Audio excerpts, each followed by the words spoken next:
It's Sunday afternoon, 21st of June 2020.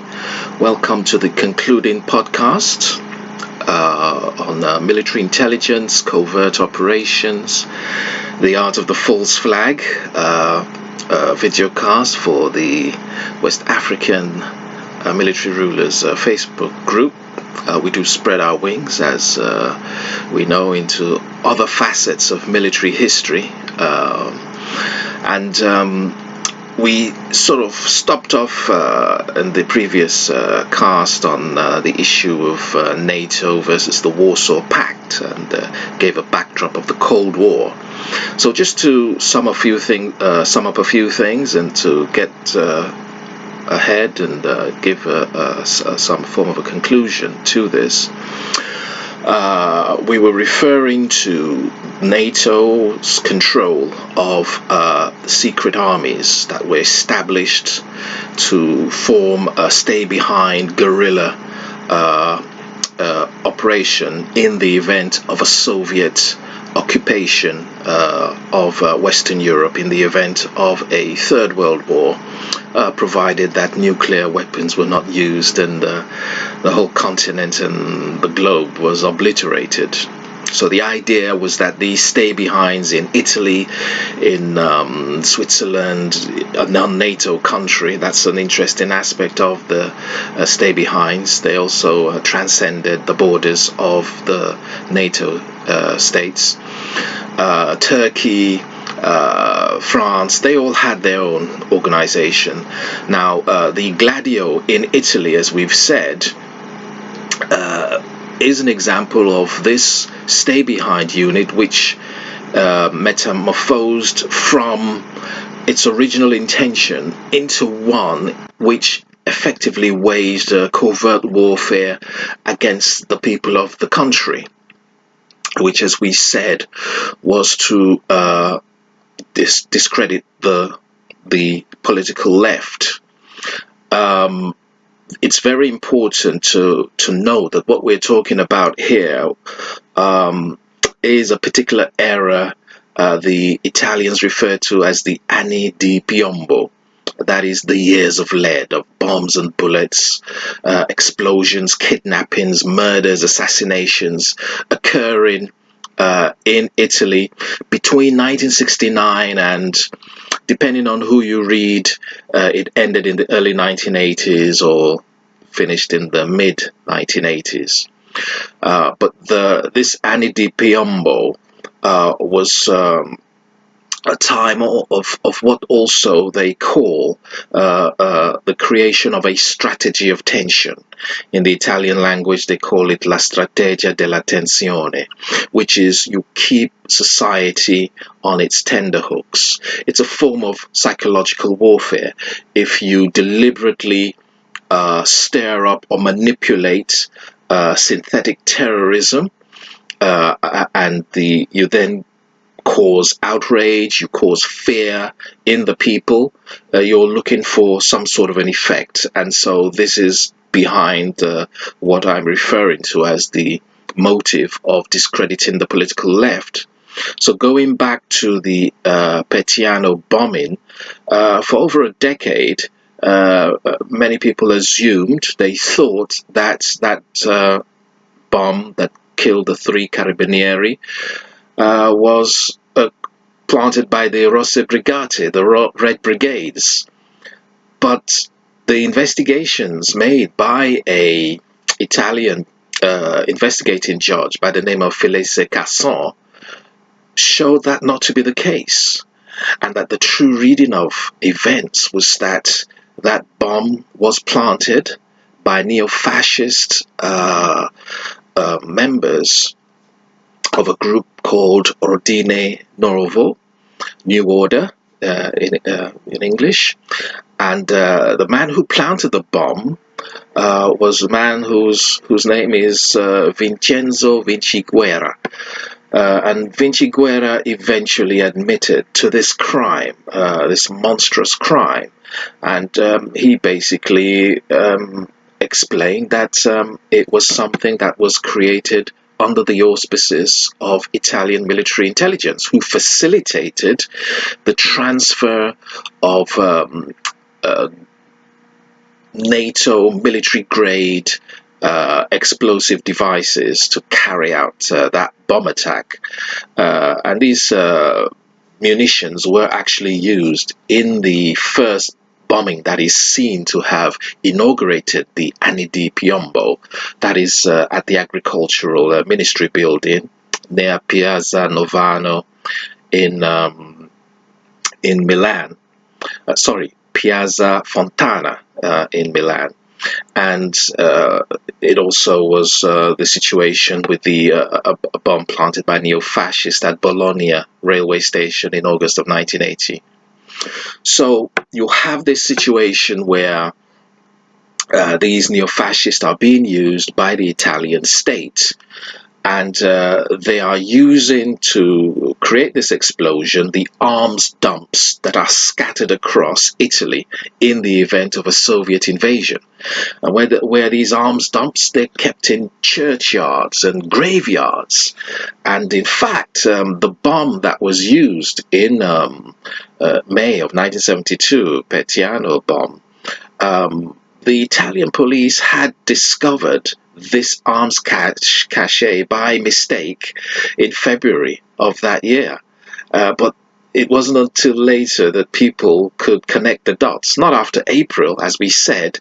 The forensics were manipulated, and a man called Marco Morin was a forensic expert in the Italian police, who forged the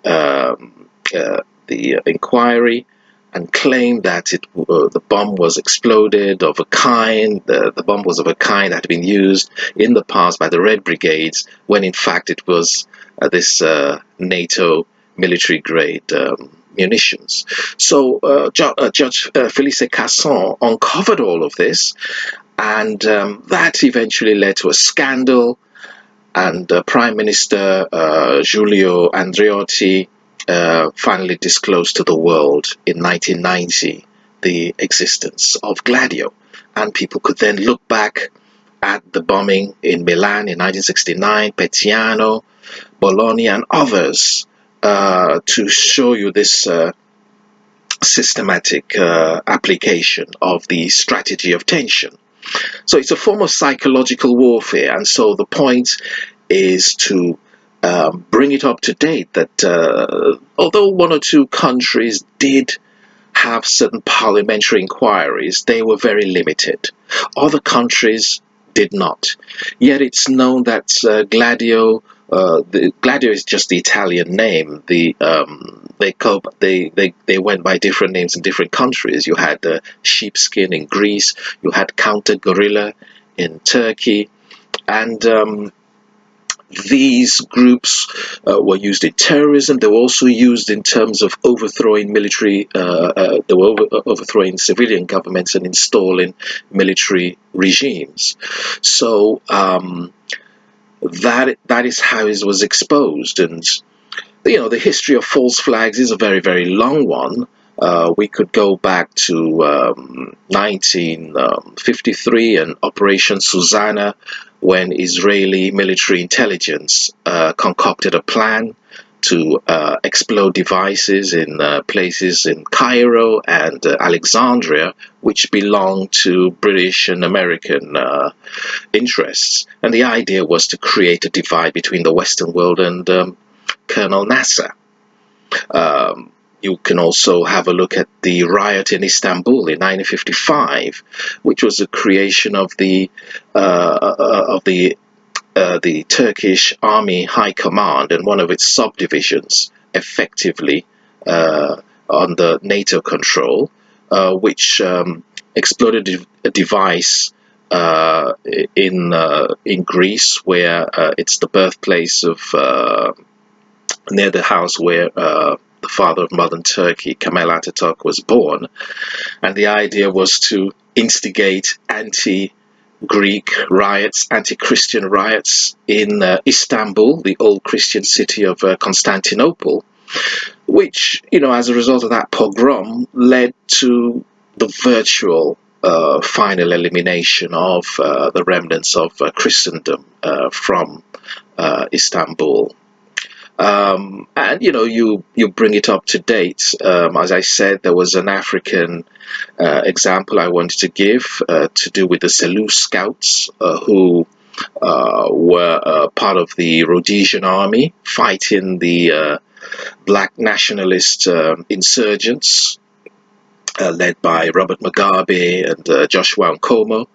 And it was always suspected that they may have had a hand in the killing of white foreign missionaries in Rhodesia in the 1970s. These were blamed on the black nationalist guerrillas who absolutely did not accept responsibility. But whatever the arguments about that, you bring it up to 1980 when Zimbabwe is going to be born out of Rhodesia, and Robert Mugabe is running. Robert Mugabe was a Marxist, although a bad of Roman Catholic antecedents. He was a Jesuit. He was trained by Jesuits. And but because of Marxism and communism and the supposed antagonism between that ideology and the church, in the run up to that Zimbabwean elections, you had these multiple explosions across Salisbury, the capital city as it was known, now of course known as Harare. And the idea was they would leave bits of information to in strategic places to make it seem as if it was more Robert Mugabe's group that was carrying out these explosions, to make it out that they were anti-clerical and anti-church, and so therefore turn away people in the black community and opinion in the global world against Robert Mugabe's party, who were favourites to win the election. And what happened in February 1980 was a bomb blew up a car near a church in Salisbury. And the Selous Scouts, which was a multiracial unit, the people in the car were two black Rhodesian military personnel. One was a lieutenant, the other was a corporal. And on the spot, right at that moment, the press could obviously have no problems in joining the dots that this had been a false flag operation right from the beginning, and they were caught red-handed. And unfortunately, that is sometimes the only way in which governments can be caught, whereas people using their critical thinking skills can ascertain that certain things are just not right. And unfortunately, a lot of them will be decried as conspiracy theorists, which was a term actually invented by the CIA to pathologize and to discredit people who contested the official narrative of the assassination of President John F. Kennedy.